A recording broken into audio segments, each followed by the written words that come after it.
મહત્વના સમાચાર રાજકોટથી મળી રહ્યા છે। રાજકોટમાં ક્ષત્રિય સમાજની સોસાયટી બેઠક શરૂ થઈ છે। વિષ્ણુ વિહાર સોસાયટીમાં ક્ષત્રિય સમાજની બેઠક શરૂ થઈ છે।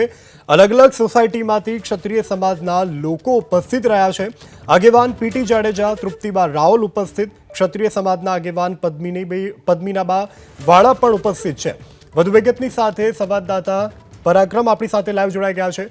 પરાક્રમ, અત્યારે ક્ષત્રિય સમાજની સોસાયટી બેઠક શરૂ થઈ ચૂકી છે, દિગ્ગજો પણ આવી રહ્યા છે।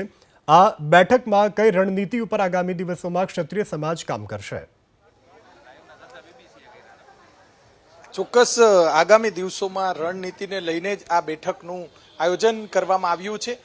ક્ષત્રિય સમાજના જે બહેનો છે તે અત્યારે ઉપસ્થિત છે, સાથે સાથે જે અલગ અલગ ક્ષત્રિય સમાજની જે અલગ અલગ સંસ્થાઓ છે તેમના પણ આગેવાનો જે છે તે અત્યારે ઉપસ્થિત જોવા મળી રહ્યા છે। જોઈ શકાય છે કે અહીંયા પીટી જાડેજા આપણી સાથે છે, આપણે એમની સાથે વાત કરવાનો પ્રયાસ કરીશું। પીટી, આજની જે બેઠક છે એનો શું ઉદ્દેશ અત્યારની?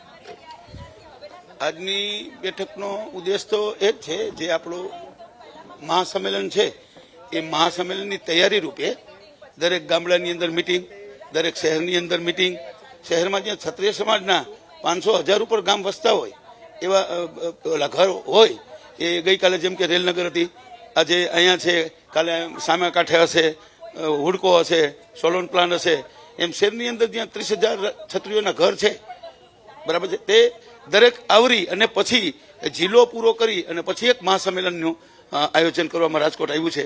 એના ભાગની તૈયારી રૂપે આવતીકાલે જે સંમેલન છે ગોતમ, એમાં આપ ઉપસ્થિત અથવા તો અલગ અલગ સંસ્થાઓ ઉપસ્થિત રહેવાની છે?